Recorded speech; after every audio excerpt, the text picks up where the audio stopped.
fase terberat dalam dunia kerja saya adalah ketika saya harus menjadi orang pertama di pimpinan redaksi dan menutup tabloid bola. Pada saat itu juga saya sebenarnya muka-muka orang yang hancur, muka-muka orang yang patah, putus, karena orang yang masuk tabloid bola, Andri, bukan orang yang mencari kerja karena emang kebetulan masuk dapat gitu. No, mereka adalah pembaca bola. Welcome to Talk Podcast. Let's talk now. Oke, episode kali ini buat kalian para penggemar bola, khususnya penggemar bola di Indonesia, kita kedatangan seorang guest, mantan wartawan bola dan juga komentator yang mungkin kalian akan sering lihat di TV. Bung Wesley Hutagalung. Apa kabar Bung Wesley? Kabar baik, Pak Andri. Sehat di sana? Sehat. Ya. Ini kehormatan banget loh buat saya loh. Saya dulu sekolah SMP beli tablet bola, baca tulisan-tulisannya Bung Wesley. Kalau nonton bola, siaran langsung, biasa komentatornya Bung Wesley juga. Sekarang bisa podcast dan ngobrol bareng. Nggak nyangka sebenarnya. Kesannya gue tua banget gitu. Ya saya pertama kali beli tablet bola tuh tahun 95. SMP, ya saya SMP 95. Saya ingat banget, saya beli karena cover depannya Batistuta. Masih di Fiorentina tuh. Saya pertama kali, saya belum masuk sih itu. Oh, belum masuk ya. Dia demen bola itu gara-gara Batistuta soalnya di Fiorentina. Orang pada bilang, Fiorentina timnya nggak bagus. Oh, tapi ini orang main gila banget. Kalau shoot apalagi, sangar. Bung Wesley, apa kabar nih? Gimana nih Liverpool nih? Kayaknya Bung Wesley sering banget ngepost di Instagram tentang Liverpool nih. Ya, memberi hiburan aja ke orang Liverpool. Udah sabar 30 tahun kan. Nah, sekarang sabar lagi nih sepanjang paruh musim pertama. Emang Liverpool gimana nasibnya nih? Kayak saya lihatnya di musim ini agak berat ya, nggak ada Virgil van Dijk. Berat. Kondisinya semua tim saat ini kalau dari awal ya tidak ada yang bisa kita pastikan klub ini akan survive, akan jalan bagus. Ibaratnya dari gigi 1 lancar, gigi 2 lancar, gigi 3 dengan persiapan yang bisa dibilang ala kadarnya musim ini dengan pandemi ya. Terus mereka tidak punya keleluasan dalam membangun tim, membuka pintu transfer.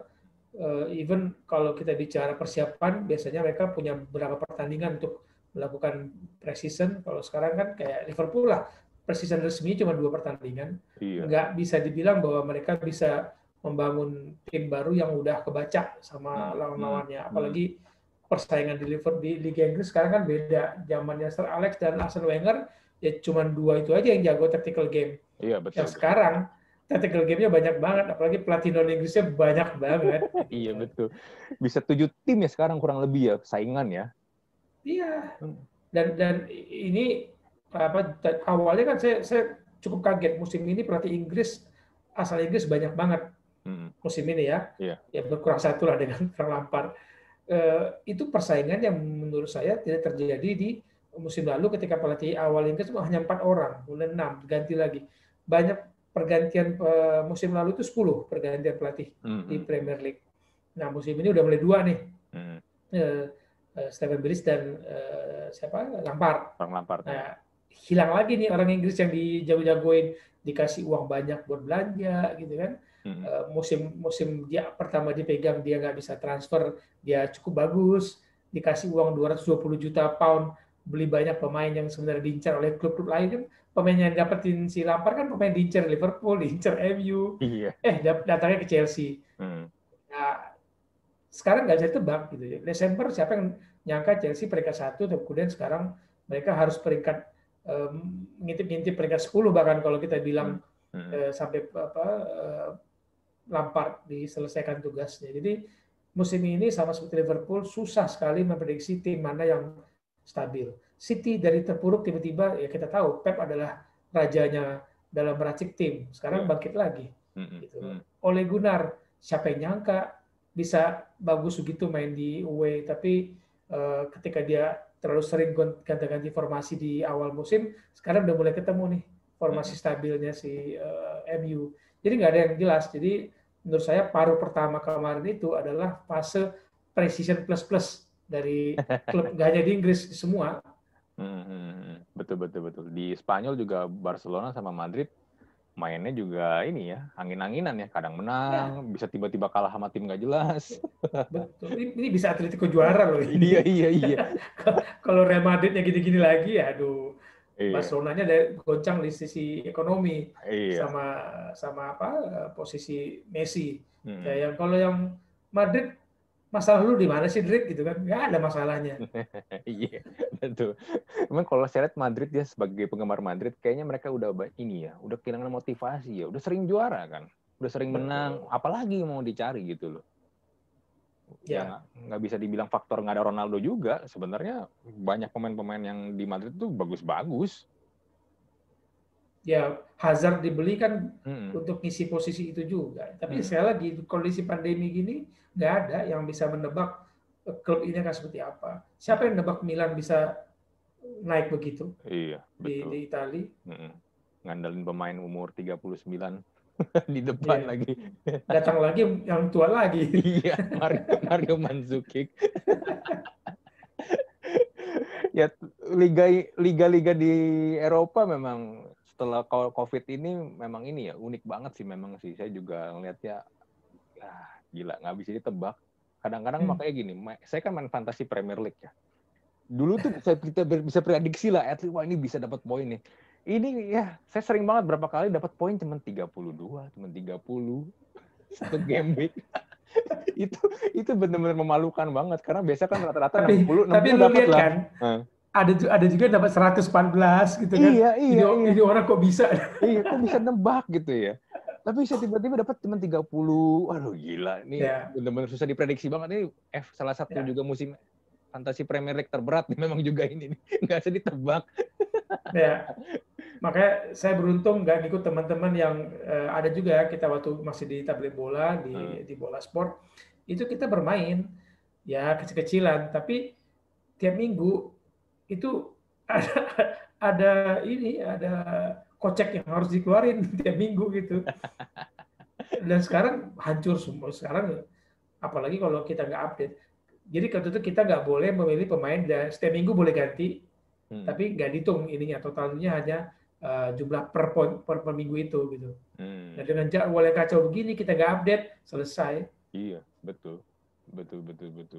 Angin-anginan deh. Dulu ngandalin Kane sama Son, wah di awal-awal keren nih.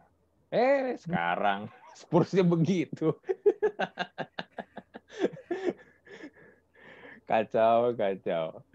Anyway, kita mau ngobrol sama Bung Wesley nih. Bung Wesley ini kan wartawan senior ya, di bola udah lama banget. Terus sekarang dia setelah di bola di Kaskus ya. Nah, kita pengen ngobrol-ngobrol nih.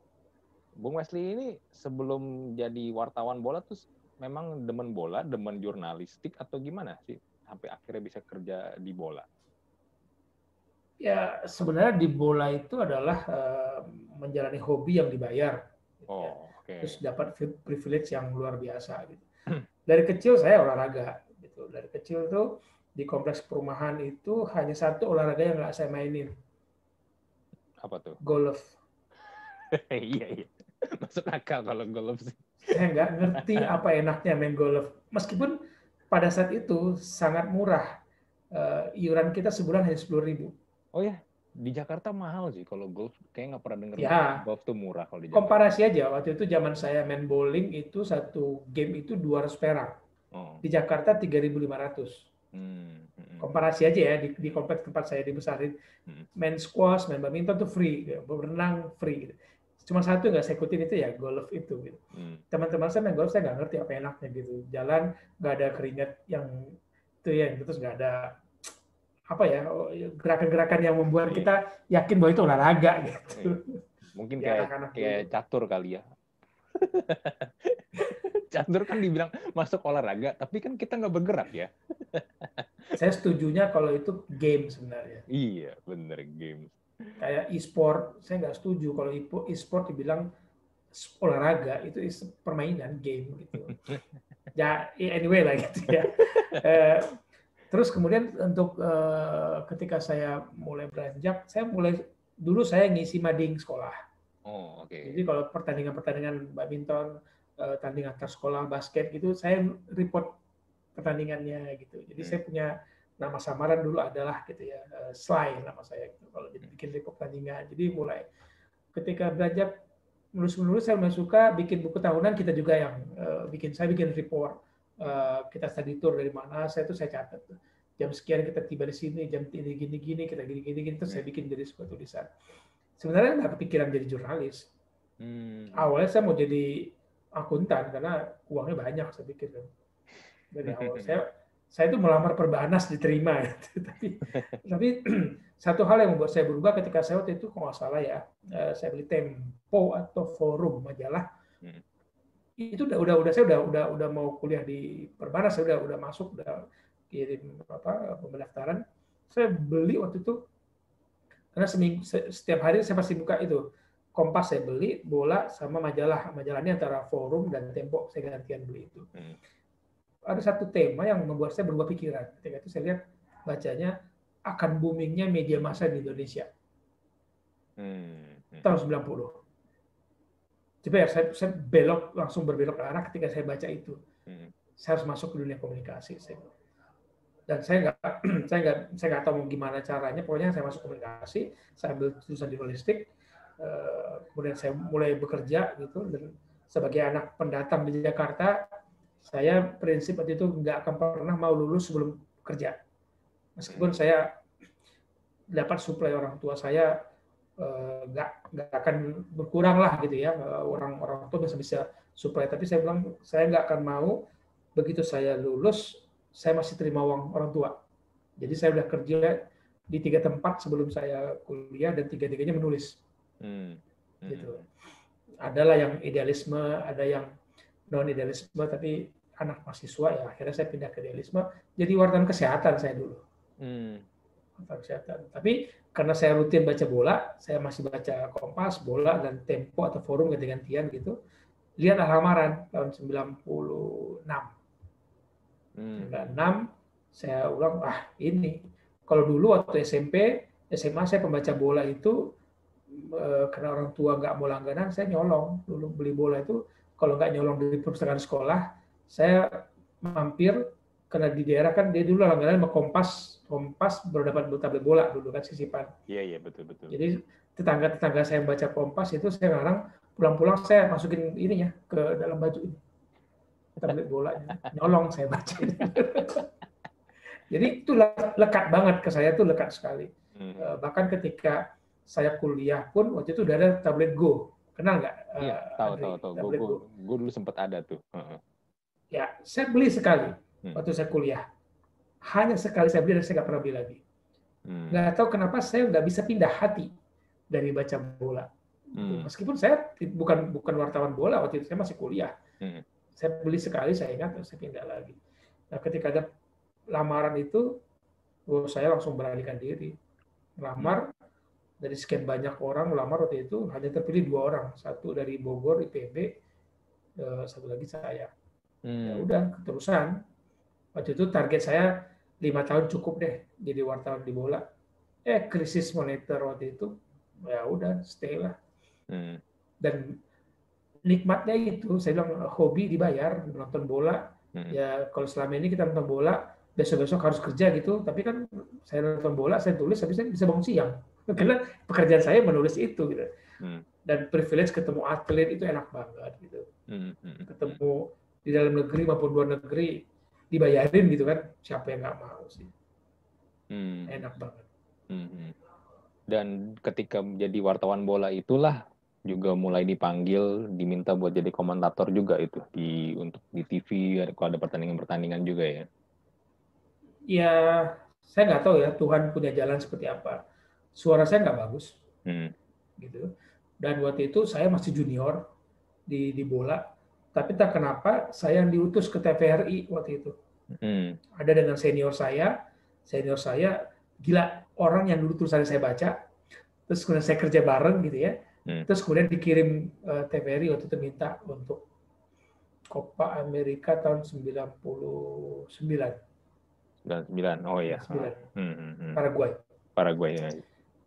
saya disuruh tugas gitu berdua dengan senior saya yang gitu ya. Tapi yang lanjut saya. Kalau saya bilang pengetahuan saya kan nggak sebagus senior saya gitu. Suara saya nggak bagus untuk muncul jadi komentator. Tapi nggak tahu sejak itu saya lanjut waktu itu diminta SCTV, cuma saya gagal, disuruh testing. Kok jadi host? Saya nggak mau jadi host, saya mau komentator gitu. Gengsinya beda lah host gitu dengan Iya, betul. Habis itu tahun 99 habis piala itu CTI manggil, mereka lihat saya di TVRI, CTI manggil tahun 99 ya udah terus tahun kemarin. Ini yang menarik gini, tadi kan Bung Wesley sempat jinggung juga kan, pernah beli tabloid GO, habis itu udah nggak beli lagi. Ini juga yang pernah saya alami sih, kan sewaktu tabloid bola itu juga ada ya mulai bermunculan kan yang pesaing-pesaingnya kayak GO, terus juga sempat ada majalah sportif ya, soccer sportif, high soccer juga. Ya adalah beberapa tabloid lain, tapi gini loh, ini mungkin yang membedakan kenapa orang tetap lebih suka Libero ada di Jawa Timur. Wah, kalau saya nggak tahu itu kalau Libero. Tabloid Libero. Kalau saya dulu saya pernah belinya yang itu yang tadi Go, majalah sportif. Tulisannya itu lebih apa ya? Nggak cuma sekedar yang kasih tahu kalau pertandingan ini lawan ini nanti yang main begini prediksinya begini, atau setelah pertandingan ada reviewnya kan diulas pertandingan gini yang nyetak gini. Itu menurut saya hanya sekedar informasi doang kan, tapi kalau di bola itu lebih mengajak atau mengulas lebih dalam lagi. Jadi kita tuh baca tuh enak tuh, seakan-akan tuh kita tuh kayak lagi sedang emang sebelum pertandingan kayak kita diajak ke dalamnya gitu. Itu mungkin feel yang beda banget sih ya. Dan ya itu yang saya rasain, makanya kayak tadi mungkin Bung Wesley juga ngerasain hal yang sama kali ya. Iya. Itu yang saya rasakan nanti. Jadi ketika saya masuk bola, sial kampret, susah ya nulisnya. Gitu loh. Jadi saya kan bukan wartawan baru ketika masuk tabloid bola. Tapi begitu saya masuk, waktu itu masih terbit sekali seminggu, itu tulisan saya dibuang-buang. Nggak begini. Jadi kadang-kadang satu tulisan kita harus buka sumbernya. Kalau sekarang enak, internet buka di mana-mana. Iya. Dulu kita buka majalah yang bahasa Itali, bahasa Spanyol, terjemahin satu kata. Sini terus kita rangkai lagi, lihat lagi dengan terus kita nonton. Ini maksudnya. Makanya kadang-kadang satu tulisan itu saya bisa 2 hari bikin tulisan. Mau terjemahin Itali satu kata, kita nggak tahu bahasa Itali. Iya. Nggak tahu bahasa Spanyol. Makanya tuh ulasannya juga jauh lebih deep ya. Ternyata susah. Jadi kita membacanya enak aja gitu ya. Begitu saya jadi masuk, sial susah ya nulis untuk level bola ya gitu. Jadi karena dulu internet kan belum banyak gitu. Kalau internet udah banyak, PR kita gini. Kalau pembaca punya sumbernya A, B, kita wartawan punya sumbernya A, B, C, D, E, F. Ya kalau kita sumbernya A, B juga ya apa bedanya kita sama pembaca? Iya, betul. Nah itu yang buat kita kadang-kadang dari pagi sampai tengah malam di kantor. Dan teman dari itu sendiri berarti kan membuat Bung Wesley sendiri kan juga wawasannya juga jadi lebih banyak dong untuk mau kayak misalnya gini deh, jadi komentator kan juga nggak hanya sekedar ya tadi pertandingannya begini sih, ini mainnya bagus, si ini kurang nanti akan diganti. Kan saya sering banget tuh ya dengar komentator ngomong kayak begitu. Maksud saya ya nggak usah ngomong begitu, saya juga tahu ini mainnya jelek pasti bentar lagi diganti. Apalagi kalau kita memang udah demen sama satu tim ini ya, dan lihat gaya pelatihnya dia ya, ini pasti nggak lama lagi menit segini bakal diganti nih. Maksudnya ya kita sebagai penonton udah tahu, tapi kan yang pengen kita tahu kan yang hal yang lain gitu loh, hal yang mungkin yang kita yang tadi Bung Wesley juga bilang, kalau kita taunya AB ya kita pengen tahu yang C, D, E, F, G, H, I, J-nya ini apa gitu loh. Kan itu kan faktor-faktor yang sebenarnya kita nggak tahu. Ya.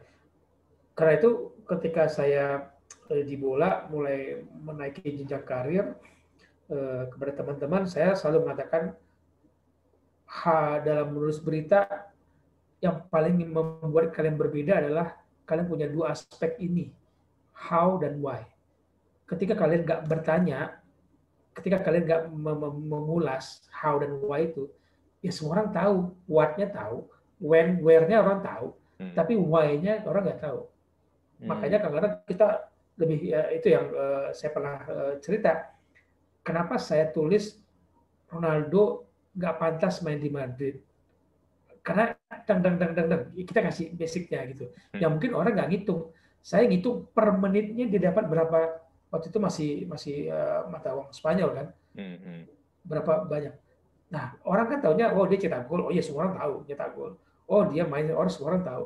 Tapi kalau kita komparasikan menit dia bermain, misalkan jumlah golnya dengan gaji dia, komparasikan dengan klub lain, dengan Getafe, dengan Rayo Vallecano yang sesama di kota Madrid, kan enak gitu angle penulisannya.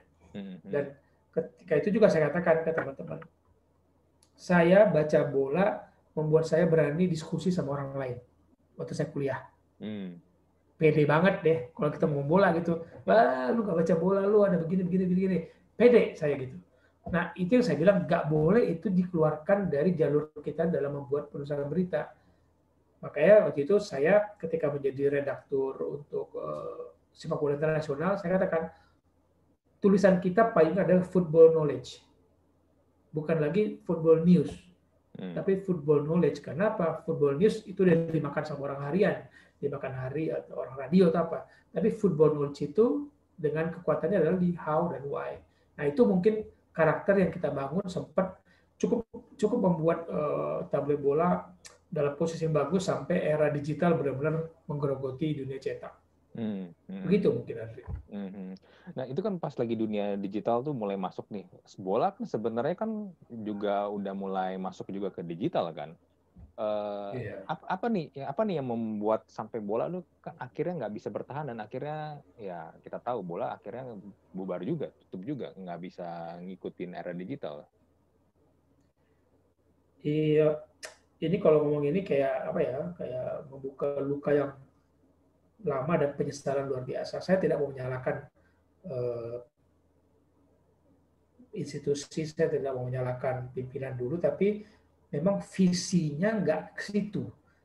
Bola itu punya portal olahraga namanya bolanews.com. Portal olahraga pertama di Indonesia adalah bolanews.com. Kenapa bukan namanya bola?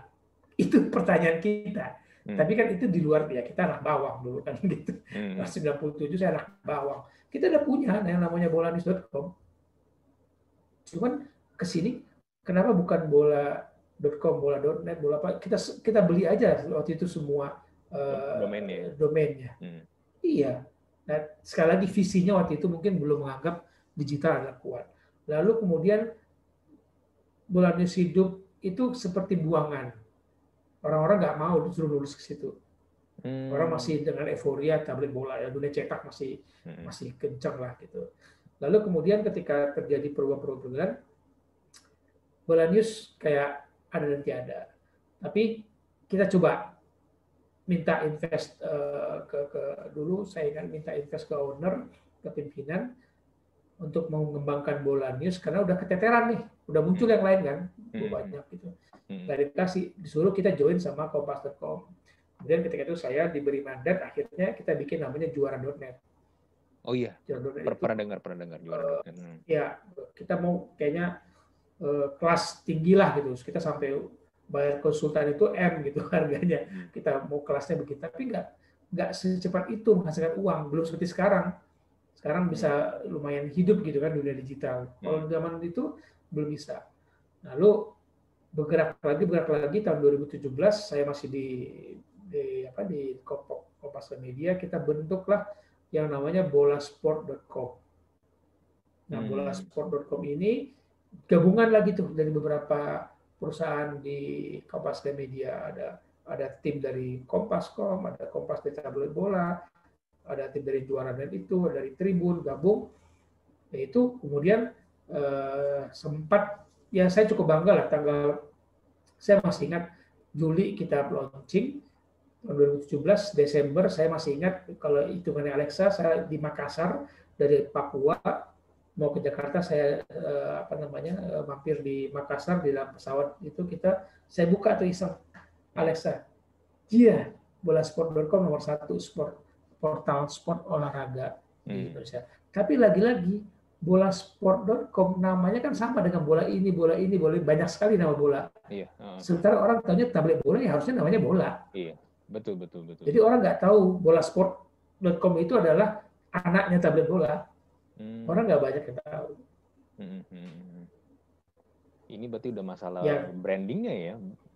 Iya. Sekarang cek aja situs bola di Indonesia banyak banget kan.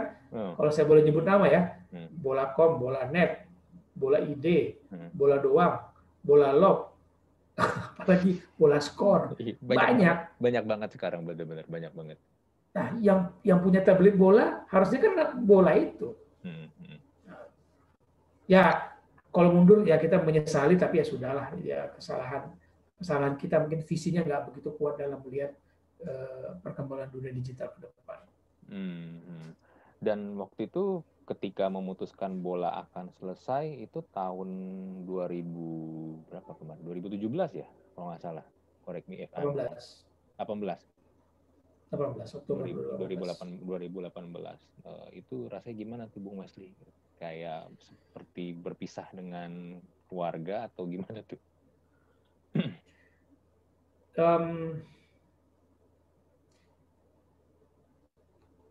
Fase terberat dalam dunia kerja saya adalah ketika saya harus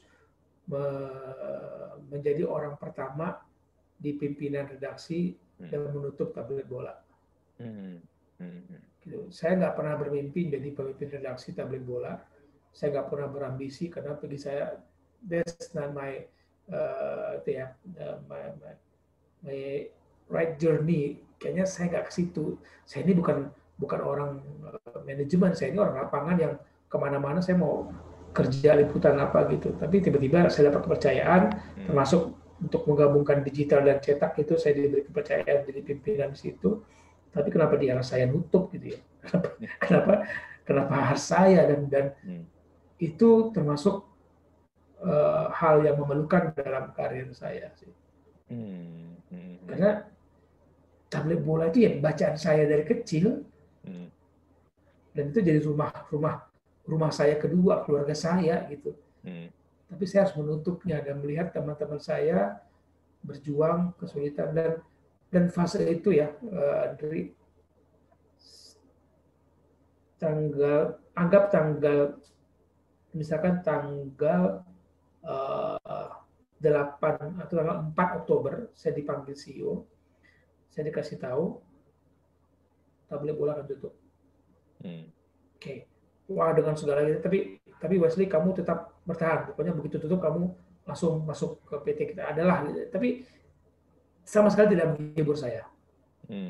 Dan saya belum boleh mengasih tahu karena kita masih persiapan Asian Games. Waktu itu ada Para Games, Paralympic Games dan kita kerja. Selama sebelum pemberitahuan itu kepada manajer pimpinan di tablet bola, itu saya diare tiap hari selama 8 hari. Saya sebelum ke kantor mungkin 3-4 kali buang air dulu baru saya jalan ke kantor. Karena saya harus menahan informasi itu. Tanggal 12, tanggal 14 kita panggil teman-teman pimpinan, kita umumkan, saya sesaknya itu lega. Gitu. Padahal saya berbagi beban sama teman-teman. Tapi pada saat itu juga saya sebenarnya muka-muka orang yang hancur, muka-muka orang yang patah, putus. Karena orang yang masuk tablet bola, Andri, bukan orang yang mencari kerja karena emang kebetulan masuk dapat gitu. No. Mereka adalah pembaca bola. Iya. Dan masuk itu adalah sebuah pride bagi mereka. Kenapa? Gue masuk tim media olahraga yang tepat. Dan saya harus melihat muka-muka mereka, melihat keputusasaan. And it's hard sih, nggak gampang. Ya, tapi memang keadaannya memang udah nggak bisa dirubah lagi waktu itu ya. Kita udah mau coba berbagai macam cara, tapi kita bilang boleh nggak dipertahankan begini, tapi ya siapa sih owner pebisnis yang mau usahanya rugi terus? Ya kalau kita punya warung, mau berapa lama warung ini akan rugi terus? Sementara kan ada operasional yang keluar terus, nggak bisa juga. Warung kita misalnya punya 5 warung, yang satu warung rugi terus yang 4 warung tuh saweran nutupin operasional warung yang rugi kan nggak bisa selamanya, beberapa lama. Yang warung ini juga kesulitan juga. Ya akhirnya harus diambil keputusan itu. Tapi pas lagi pengumuman kalau tablet bola akan berakhir itu, saya ngelihat di Twitter dan yang lain-lain itu ini ya, respon orang-orang ternyata ini banget ya. Surprisingly mereka sangat-sangat menyayangkan. Ya saya nggak tahu sih kalau Bung Wesley ngeliatnya gimana, tapi ya jujur terharu juga yang ngeliat mereka ternyata sebegitu ininya sama tablet bola. Termasuk saya juga gitu loh. Saya sih jujur sedih ya, tapi ya saya juga ngeliat secara realistis mungkin udah susah bersaing juga ya, tapi ya ngeliat sambutannya mereka ternyata ya masih banyak sebenarnya masih mencintai tablet bola ya. Mungkin juga karena menemani dari masa kecil kali ya, termasuk saya juga sih itu. Betul. Ya terharu banget sih kita melihat. Waktu itu saya nggak berani posting apapun. Jadi yang pertama posting itu adalah teman saya, Firzi. Saya nggak berani posting apapun karena bagi saya itu adalah pukulan tamparan luar biasa ke saya. Sebagai pimpinan redaksi, saya nggak bisa menyelamatkan teman-teman saya. Gitu. Dan saya nggak berani posting apapun sampai pertama kali saya diwawancara adalah MOS FM. Oh oke. MOS Radio ya, MOS FM. MOS FM Radio. Dan Tuhan saya minta izin diwawancarain. Saya izin dulu ke direktur saya. Boleh nggak? Karena berkembang kemana-mana isunya saya nggak bagus. Karena saya nggak ngerti kenapa teman-teman itu berani ngomong ketika mereka bukan pimpinan atau ketika mereka bukan lagi di tablet bola, sudah nggak di tablet bola, tapi mereka ngomong keluar mewakili tablet bola dan cerita bagaimana bola ditutup. Saya nggak ngerti. Kalau saya sudah nggak di situ, saya dipanggil orang untuk ngomongin bola tutup, nggak akan datang saya. Kan bukan saya lagi, dan kebenarannya saya nggak tahu lagi kan situasi sesungguhnya. Karena itulah kemudian ketika karena teman juga kan Pak RT si Rudolf Tabubolon dan pengelola radio itu teman saya dari SD sampai SMA gitu ya, CEO-nya medianya Mahaka, Adrian Syarkawi. Ya udah, saya untuk pertama kali saya resmi mengatakan seperti apa tablet bola itu di MOS Radio. Iya. Dan setelah itu akhirnya Bung Wesley sempat vakum dulu, nggak kerja atau nggak jadi wartawan dulu atau gimana tuh setelah selesai dari bola? Sebenarnya harus ya kalau mau dianggap bangga juga, saya langsung diminta untuk menangani sebuah proyek sendiri di tempat saya dulu, bahkan di corporate-nya lagi gitu, lebih besar lagi, membangun sport di seluruh Kompas Media untuk itu. Cuman ada luka-luka yang nggak bisa saya share di sini, ada hal-hal yang nggak bisa share di sini. Kenapa saya nggak terima? Meskipun saya mengecewakan banyak teman-teman saya yang saya buka pintu untuk mereka masuk ke dalam, terus pimpinan-pimpinan saya, CEO saya tahu dia kecewa dan marah waktu itu. Tapi ada hal yang nggak saya bisa ceritakan kenapa saya menjauh dari dunia yang dulu membesarkan saya. Sempat nganggur November, Desember, Januari, 3 bulan saya nganggur. Lalu setelah itu join di Kaskus sekarang? Ya, join di Kaskus karena waktu itu CEO-nya juga mantan bos saya waktu membangun juara.net. Yes, bosnya Kompas.com. Kemudian dia tahu saya udah gak kerja waktu kena tutup PHK gitu, langsung disamber. Bangun sport di sini di Kaskus. Jadi memang saya memegang semua konten di Kaskus semua. Tapi saya dikasih bangun channel sport, kita bikin Kapten.id. Kapten.id itu sampai sekarang saya masih membangun tim dengan pelan-pelan lah gitu ya. Bangun konten-konten non-sport juga, tapi bahkan saya bangun portal kekoreaan juga. Boleh percaya, boleh enggak, saya membangun kekoreaan.id. I have no idea bagaimana saya ngerti kekoreaan, tapi saya membangun timnya. Gitu. Karena saya dilihat ketika saya membangun tim di Kompas Media, mencoba meracik gitu.